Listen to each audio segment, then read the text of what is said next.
This is our only window. We must hit the flagship here. Are you sure the approach is clear? The sonar report confirms it. We engage immediately. Look here, this angle is wrong. It can't be. I double-checked it. We have to try something else. This isn't working.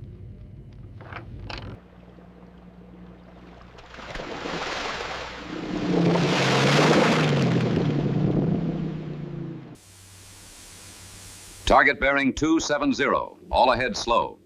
Aye, Captain. Course steady. Bearing 270, range 10,000. Standby tubes 1 and 2.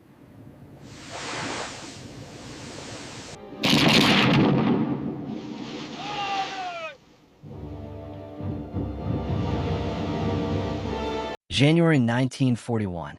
The early morning fog clung to the piers of the Brooklyn Navy Yard. Cold Atlantic winds whipped across the decks of anchored destroyers, carrying the briny scent of the harbor. Sailors, bundled in heavy coats, moved silently along the gangways, their boots clanging against steel. In the shadowed hold of one vessel, torpedoes lay stacked in neat rows, sleek, deadly, and yet unreliable. Each was a promise unfulfilled.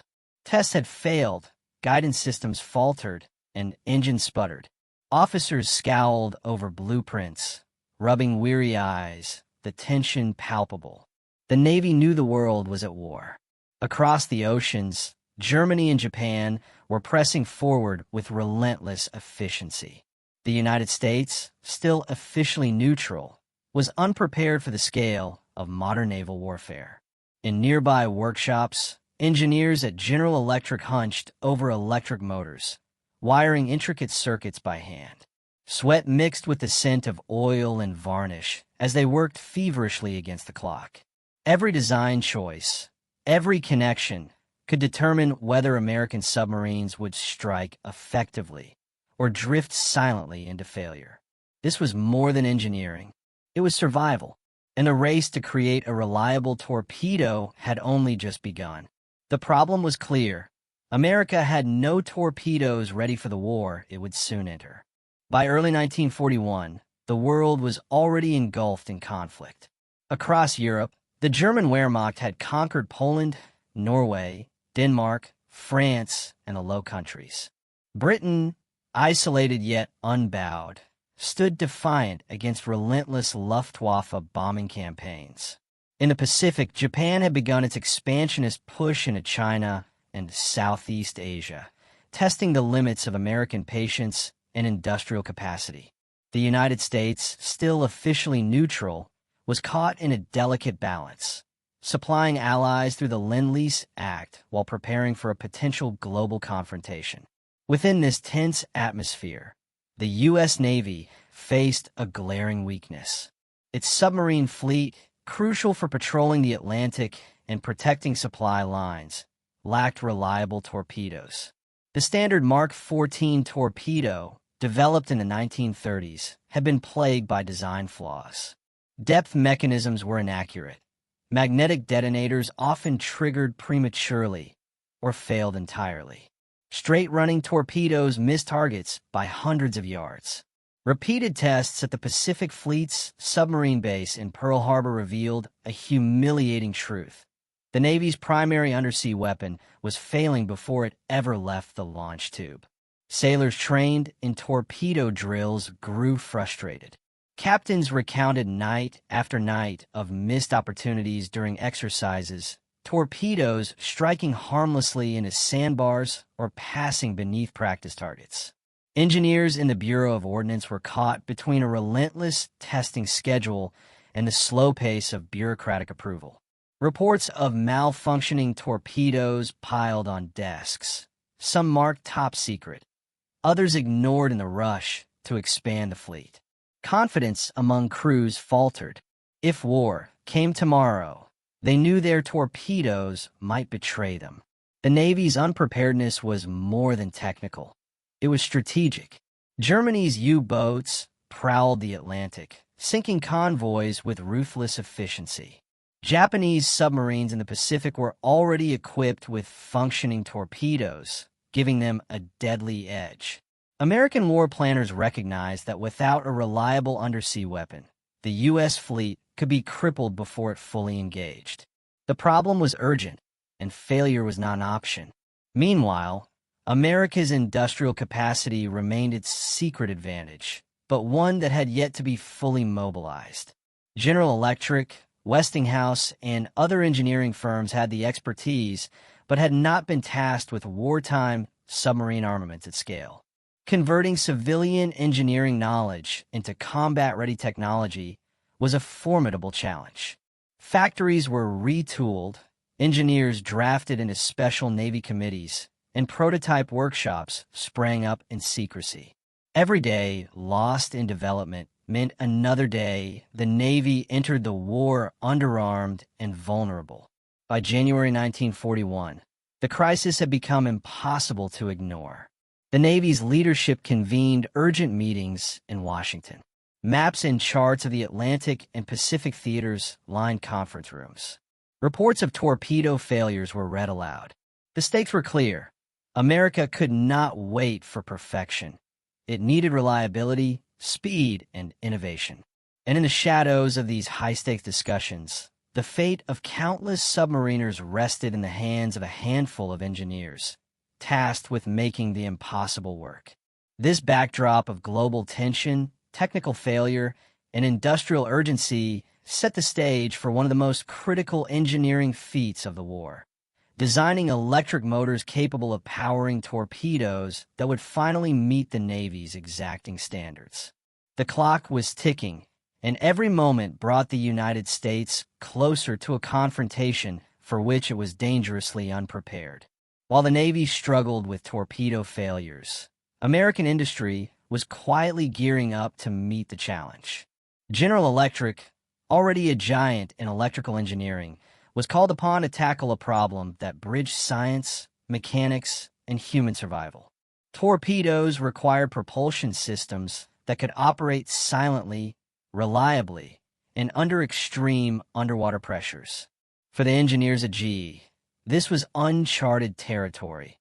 Electric motors of the size and durability needed for submarine torpedoes had never been mass-produced before. Designing such motors involved meticulous calculations.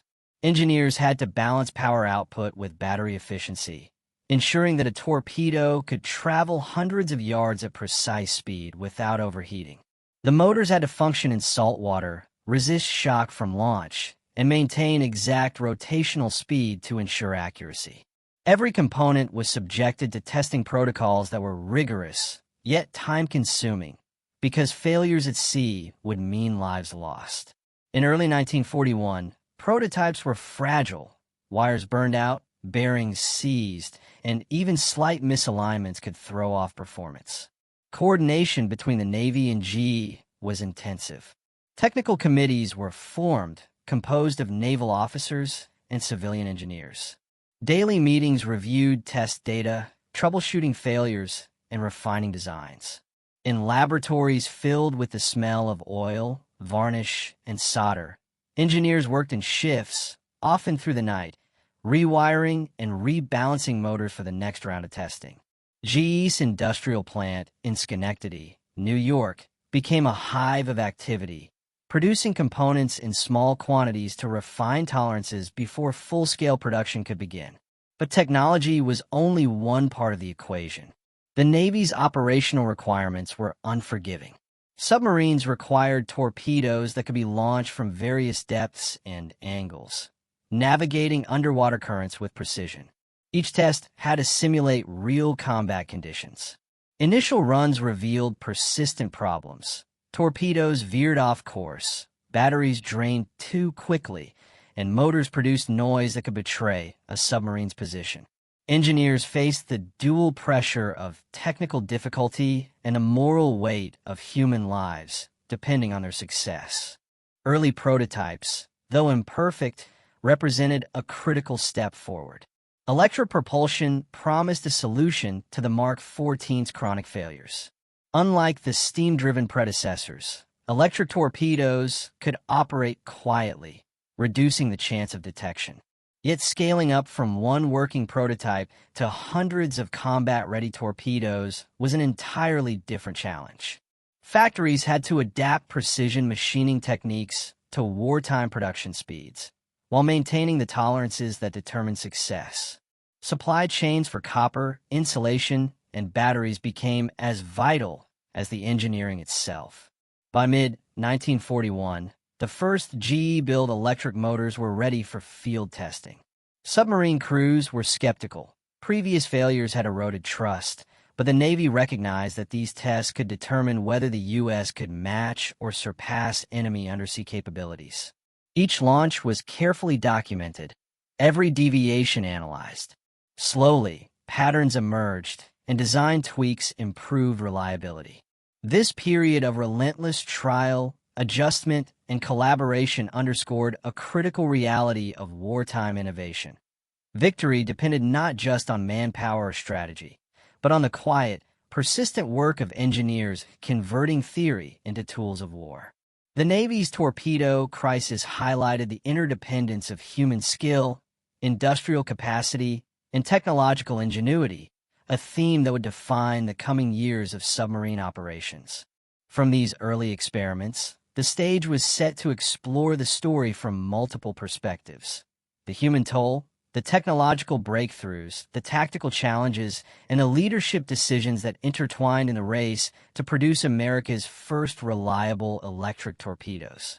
Each angle would reveal a different facet of the struggle and the eventual triumph, preparing for the intense climax of the narrative. For the men who relied on these torpedoes, failure was personal. Submarine crews trained for months, memorizing drills, calculating firing solutions, and rehearsing under simulated combat conditions, only to see torpedoes miss targets by yards or fail to detonate entirely. The frustration was tangible. Sailors confided in one another during long patrols, their conversations a mix of anxiety and gallows humor. "We can get to the target," one submariner noted in a diary entry, "but what good is a torpedo that won't run straight?" Each malfunction was not just a technical flaw. It was a potential death sentence. The psychological weight of unreliability compounded the pressure on every captain, every gunner, every deck officer, shaping an invisible tension that followed the fleet across oceans. Even on shore, the human element was relentless. Engineers worked 12-hour shifts, soldering circuits, adjusting bearings, and meticulously documenting every failed attempt. Many were young men with families, aware that the success or failure of their work could cost lives. Letters home often mentioned the long hours and sleepless nights, but rarely the exact nature of the task. Secrecy enveloped the work like a shadow. They were ordinary men performing extraordinary labor, bridging the gap between industry and warfare with quiet heroism. The challenge faced by General Electric was unprecedented. Electric torpedoes required motors that could operate flawlessly underwater, silently, and at consistent speed. Engineers had to calculate tolerances to fractions of a millimeter. Even minor misalignments could alter propulsion, send a torpedo off course, or generate noise detectable by enemy hydrophones. Battery technology, still in its infancy, presented another hurdle. Sufficient power for extended range had to coexist with compact size, seawater resistance, and safety. Prototypes often failed spectacularly. Bearings overheated, insulation melted, and motors occasionally froze entirely. Each setback demanded analysis, redesign, and repeated testing. Innovations emerged slowly: new alloys for shafts, improved insulation materials, and precision machining techniques allowed motors to run longer without overheating. Electric propulsion, unlike steam-powered predecessors, offered the promise of silent running, a tactical advantage that would become decisive in the Pacific War. These technological breakthroughs were the quiet victories that occurred far from the battlefield, but were no less vital. Leadership played a crucial role in navigating the torpedo crisis. Navy officers were forced to balance operational readiness with the risk of failure. High-ranking officials in Washington demanded rapid results, while fleet commanders pushed for rigorous testing to avoid catastrophic errors at sea. Decision-making was complicated by bureaucratic inertia, secrecy, and a novelty of the technology. Rear admirals and bureau chiefs frequently visited laboratories and shipyards, scrutinizing test results, questioning engineers, and urging speed without compromising safety. They understood that innovation under pressure was a double-edged sword. Premature deployment could cost lives, but delay could leave the Navy vulnerable to enemy submarines and surface ships. Their task was as much psychological as technical, maintaining morale among crews, reassuring policymakers, and ensuring industrial partners delivered on an unprecedented scale. Leadership was measured not just in orders given, but in fostering trust, patience, and persistence under extreme pressure. This section of Angles reveals how deeply intertwined human endurance, technological innovation, and leadership judgment were in solving a problem that at first seemed insurmountable. Crews endured uncertainty, engineers wrestled with impossible specifications, and leaders orchestrated a fragile balance of urgency and caution. Together, these elements converged toward the moment when the first successful electric torpedo would finally leave the water with precision and reliability, setting the stage for the next section of Angles, where tactical and enemy perspectives would further illuminate the stakes of innovation. The failure of torpedoes had immediate and dangerous tactical implications. Submarines, intended as stealthy hunters in both the Atlantic and Pacific, were handicapped by their primary weapon. Exercises revealed the stark reality. Targets that should have been sunk remained afloat, convoy patrols were ineffective, and strategic maneuvers were compromised. Commanders were forced to develop contingency plans, relying on surface gunfire or avoidance rather than decisive strikes. The advent of reliable electric torpedoes promised to reshape naval tactics. Silent running allowed submarines to approach targets undetected, striking with precision and disappearing before counterattacks could materialize. Patrol patterns could be extended, and coordinated attacks became feasible. Commanders began envisioning scenarios where a single submarine could disrupt supply lines, cripple warships, and alter the flow of battle. The tactical transformation hinged entirely on the reliability of the torpedo, a weapon that until now had betrayed those who depended on it. Comparing American deficiencies to enemy capabilities only heightened the urgency. Japanese Type 93 Long Lance torpedoes, for instance, demonstrated superior range, speed, and reliability. German U-boats relied on torpedoes that had undergone iterative improvements through combat experience. Allied intelligence reports emphasized the gap. U.S. submarines were, in some cases, technologically outmatched, their crews hampered by tools that could not perform as expected. Understanding the enemy's edge galvanized both Navy leadership and industrial partners. Engineers were not designing in isolation. Every modification, every test, was measured against the standards already established by adversaries.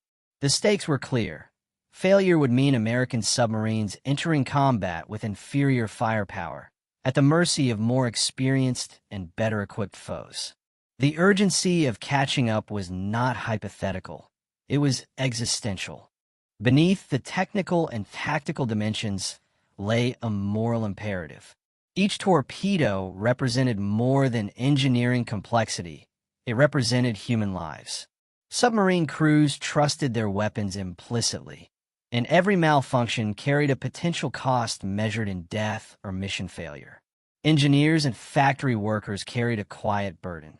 They were shaping the outcomes of battles from assembly lines and workshops, far from the chaos of combat, but with consequences equally grave. Industrial capacity became a moral instrument of war. Factories were retooled, supply chains tightened, and workers were often pushed to extremes. Every successful prototype, every incremental improvement, reinforced the understanding that innovation could save lives. Conversely, delays or failures were not abstract. They threatened the very men who would carry these torpedoes into action. The war effort depended on precision, perseverance, and an understanding that engineering was inseparable from humanity. By examining these angles together, the human, technological, leadership, tactical, enemy, and moral industrial perspectives, the full complexity of the torpedo crisis comes into focus. It was not merely a matter of designing a better weapon. It was a multidimensional struggle that connected sailors in the Atlantic and Pacific with engineers in New York factories and policymakers in Washington. Every decision, every failed test, every sleepless night brought the Navy closer to a solution, or further from survival. This layered understanding sets the stage for the climax/turning point. The moment when the combined efforts of human ingenuity, industrial capability, and tactical necessity produced a torpedo that finally worked reliably. The stage is set for suspense, technical triumph, and operational impact, a convergence that would redefine submarine warfare for the United States. Spring 1941. At a secret testing range along the New England coast, the tension was tangible. The morning air was crisp, carrying the metallic scent of machinery and salt water. Submarine crews, Navy officers, and a small contingent of General Electric engineers gathered on the deck of a test platform, their eyes fixed on the narrow channel where the first operational electric torpedoes would be launched. Every man present understood the stakes. Failure here would echo across the Atlantic and Pacific, undermining confidence and costing lives in the inevitable war to come.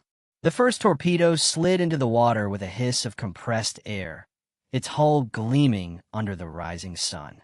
Silence fell as the crew tracked its course. Seconds stretched into eternity.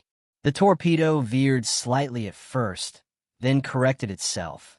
It ran straight, smooth, silent. The electric motor, the product of months of design and sleepless nights, performed flawlessly. Onshore, engineers exhaled, some shaking hands, others too stunned to speak. Captain James Doyle of the testing submarine noted in his log, for the first time, the weapon behaved as it was designed. Reliable, silent, deadly. Subsequent launches followed, each one an incremental confirmation of success. Adjustments were minor, battery placement fine-tuned, bearings lubricated, propeller alignment corrected, but the underlying breakthrough was unmistakable. Unlike the Mark XIV torpedo, which had earned the nickname the Dud, the new electric torpedo exhibited consistency under pressure. Its silent motor allowed submarines to approach targets undetected, addressing the tactical vulnerabilities that had plagued exercises for years. The reactions of the men present captured a spectrum of relief and exhilaration. Sailors who had previously doubted their tools now felt a renewed sense of purpose. Engineers, many still in their white lab coats, quietly acknowledged that their months of labor had directly contributed to national defense. Navy officers allowed themselves rare smiles, realizing that for the first time, U.S. submarines could operate with confidence. Reports were immediately drafted for higher command. The electric torpedo was not just a prototype. It was ready for operational integration. The testing was meticulous. Targets simulated enemy vessels at various ranges and depths. Each launch was documented in excruciating detail. Speed, trajectory, depth control, and detonation were monitored and recorded. Failures, when they occurred, were minor and instructive rather than catastrophic. This iterative process confirmed that the electric motor design could be reproduced reliably, paving the way for mass production. By late spring, the Navy had gained a weapon that met, and in some respects exceeded, the capabilities of comparable Japanese and German torpedoes. This breakthrough represented more than technological success. It marked a turning point in the confidence of the U.S. Navy. For years, submariners had been forced to question their primary weapon. Now, with a reliable electric torpedo, operational planning could proceed without the shadow of uncertainty. Patrols could be extended into hostile waters with greater risk tolerance, and commanders could envision coordinated attacks on enemy shipping that had previously been considered impractical. The culmination of this effort was a testament to the convergence of multiple forces: human perseverance, industrial expertise, and naval leadership. Engineers who had worked through countless prototypes, sailors who had endured repeated failures, and officers who had navigated the bureaucratic and tactical complexities now witnessed the first tangible reward of their combined efforts. The silence of the electric motor in the water was more than a technical detail. It was a symbol of American ingenuity applied under the relentless pressure of war. The success at the New England testing range set the stage for deployment in active combat. Electric torpedoes would soon be loaded aboard submarines bound for the Pacific Theater, ready to confront Japanese shipping and warships. Crews trained in long, grueling drills would finally have a weapon they could trust, and the Navy could shift tactics from cautious engagement to confident offensive operations. The moment of triumph was not theatrical. There were no parades, no grand announcements. Only the quiet satisfaction of engineers and sailors who understood that the invisible work done in factories and workshops had produced a weapon that could change the course of naval warfare. Yet this victory, though significant, was only the beginning.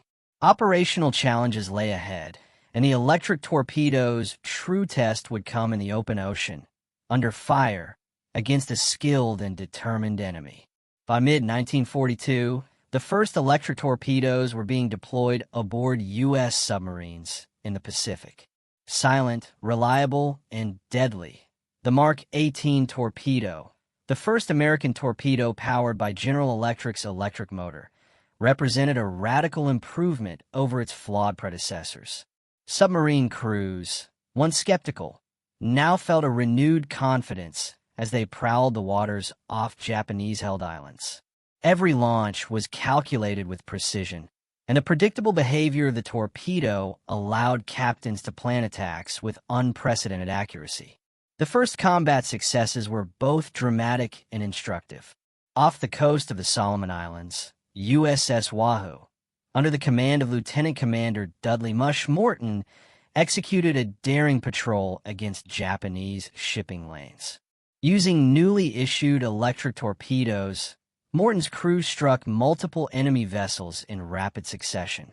The torpedoes ran silently through the water, unseen until impact, and detonated with devastating effect.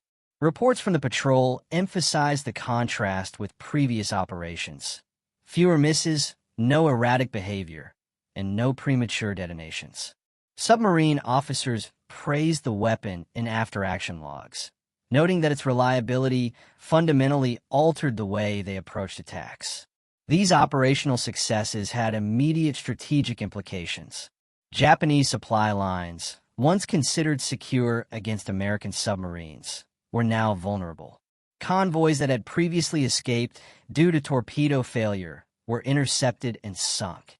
Commanders could coordinate attacks over multiple submarines, confident that each would deliver a precise strike. The silent electric motors allowed submarines to approach convoys undetected, reducing the risk of counterattack and increasing the effectiveness of patrols. The impact extended beyond a single theater. Reports sent back to Washington highlighted the transformative effect of the electric torpedo on fleet morale and strategic planning. Admirals began revising operational doctrines, incorporating the new torpedo into offensive strategies that emphasized stealth, precision, and sustained pressure on enemy logistics. In essence, the torpedo had shifted the balance from cautious experimentation to confident, proactive engagement. Engineers at General Electric followed these developments closely. Each operational report validated months of painstaking work in laboratories and workshops. Small teams monitored performance, noting any irregularities, and applied rapid improvements where necessary. Factories ramped up production, ensuring that each submarine could be fully stocked with electric torpedoes. The industrial and technical collaboration that had seemed theoretical during early testing was now proving itself in the crucible of war. The human dimension remained central. Submarine crews, who had endured years of uncertainty with defective weapons, now approached missions with a renewed sense of purpose. Diaries, letters, and after-action reports reveal the psychological relief of operating with a reliable torpedo. The stress of unpredictability lifted, allowing crews to focus on strategy, navigation, and teamwork. Morale improved, and a culture of trust developed between sailors and the engineers whose work made survival possible. Yet even amidst these victories, challenges persisted. The operational environment of the Pacific was unforgiving. Rough seas, extreme depths, and enemy countermeasures continually tested the Torpedo's design. Crews needed ongoing training, and engineers continued refining components to address minor inconsistencies. Each patrol offered both proof of concept and lessons for further innovation. By late 1942, the electric torpedo had fully proven itself in combat. Submarine effectiveness increased dramatically. Japanese shipping losses mounted, and the tactical confidence of American crews reached levels previously unattainable. The successful integration of the electric torpedo was not merely a technological milestone. It was a turning point in the broader campaign of the Pacific War, demonstrating how industrial ingenuity, scientific precision, and human perseverance could converge to produce a decisive advantage. The climax of this story, the first operational victories using electric torpedoes, naturally flows into the aftermath, where we will examine the broader consequences, the scale of American submarine success, enemy losses, industrial implications, and the lessons that would shape future naval strategy. By 1943, the results of the electric torpedo's deployment were unmistakable. American submarines, once hampered by unreliable weapons, were now inflicting significant damage on Japanese shipping lanes. The Mark 18 torpedo, powered by General Electric's electric motor, had transformed the operational capabilities of the U.S. Navy. Submarine captains reported unprecedented success rates, and the once-embattled crews could finally rely on their primary weapon with confidence. Operational records from the Pacific reveal the scale of the impact. Convoys that had previously evaded attacks were intercepted with deadly precision. Ships carrying troops, fuel, and supplies were sunk at a growing rate, severely disrupting Japanese logistics. For the first time, American submarines could conduct coordinated, multi-target attacks without fear of torpedo malfunction. The combination of silent propulsion and reliable detonation allowed submarines to approach closely, execute strikes, and withdraw undetected. A stark contrast to pre-1942 operations where misfires and erratic torpedoes limited tactical options. Industrial reports from General Electric and other manufacturing partners highlight the extraordinary effort behind these operational successes. Factories had scaled production from a handful of prototype torpedoes to hundreds per month. Engineers and assembly line workers, often laboring under strict secrecy, ensured that each component met exacting standards. Innovations in machining, battery design, and insulation had matured to the point where torpedoes could be mass-produced without compromising reliability. These achievements underscore a critical truth. Wartime success depended not only on strategy or courage, but on the silent precision of industrial labor and engineering expertise. The human dimension of these accomplishments was equally profound. Submarine crews, once burdened by anxiety over faulty weapons, now operated with renewed morale. Letters and diaries from the period describe a sense of professional pride and cautious optimism. Officers could plan complex maneuvers with confidence, knowing that their torpedoes would behave predictably. Crews felt a tangible connection to the engineers whose work, far from the combat zone, had directly influenced survival and effectiveness at sea. At the command level, these developments reshaped strategic planning. Admirals revised offensive doctrines, relying on submarines to disrupt enemy supply chains with greater intensity. Electric torpedoes enabled prolonged patrols, aggressive positioning, and the execution of coordinated attacks across vast stretches of ocean. In effect, the operational success of the torpedo created a multiplier effect. Each reliable strike amplified strategic pressure on Japan, hastening logistical strain and contributing to broader campaign objectives. The consequences were not purely tactical. Intelligence reports indicated that Japanese forces recognized the growing threat of American submarines. Convoy strategies were adjusted, escorts increased, and anti-submarine measures intensified. Yet, even with these countermeasures, the silent, dependable Mark 18 torpedo allowed U.S. submarines to maintain a significant operational advantage. Success in combat validated the months of industrial labor, iterative testing, and engineering innovation that had gone into the torpedo's development. The combination of technical reliability, industrial scale, and human trust marked a turning point. The U.S. Navy could now enter engagements with a weapon that performed as intended, giving commanders flexibility, boosting morale, and directly affecting the course of the war in the Pacific. Submarine operations, once limited by uncertainty, became a decisive instrument of strategy, thanks in large part to the quiet work of General Electric engineers and the relentless persistence of submarine crews. By late 1943, the strategic consequences of reliable electric torpedoes were unmistakable. Japanese shipping losses had mounted dramatically. Reports from the Pacific Fleet noted that American submarines, once constrained by defective Mark 14 torpedoes, now sank vessels at rates previously thought impossible. Fuel, ammunition, and troop shipments dwindled under the persistent threat of precise underwater attacks. Logistic lines that had been secure became vulnerable, forcing Japan to divert resources to convoy protection, naval escorts, and anti-submarine patrols. Resources that could have been deployed elsewhere. The numbers tell a stark story.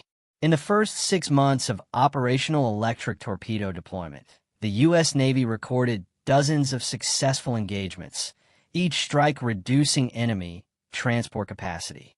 Submarine effectiveness metrics rose sharply. Missions completed, targets destroyed, and patrols executed without torpedo malfunction increased dramatically. These quantitative results underscored the tactical and strategic shift enabled by General Electric's innovation. Reliable torpedoes were no longer an experiment. They were a decisive tool reshaping the dynamics of naval warfare in the Pacific. Industrial and technological lessons were equally profound. The successful design, testing, and mass production of electric torpedoes demonstrated the U.S. capacity to transform complex engineering challenges into operational realities.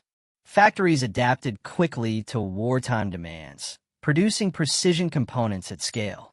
Engineers developed innovative solutions in materials, machining, and propulsion that would influence not only torpedo design, but broader naval technology in the years to come.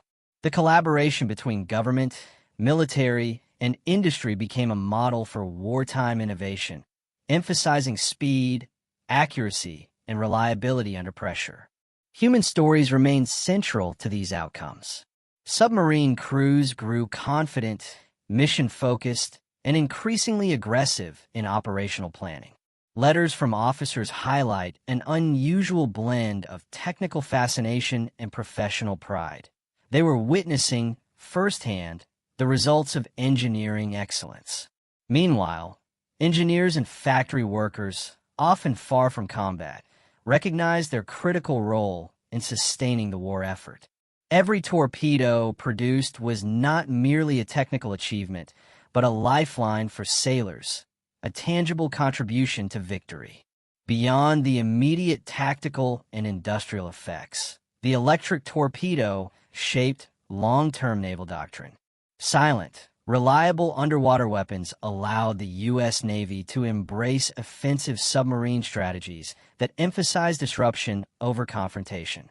Training programs evolved, emphasizing torpedo handling, battery management, and coordinated fleet tactics.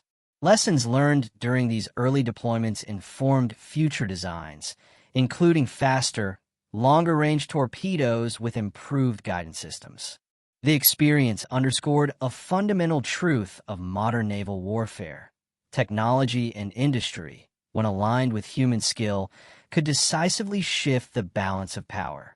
The broader geopolitical impact was also significant.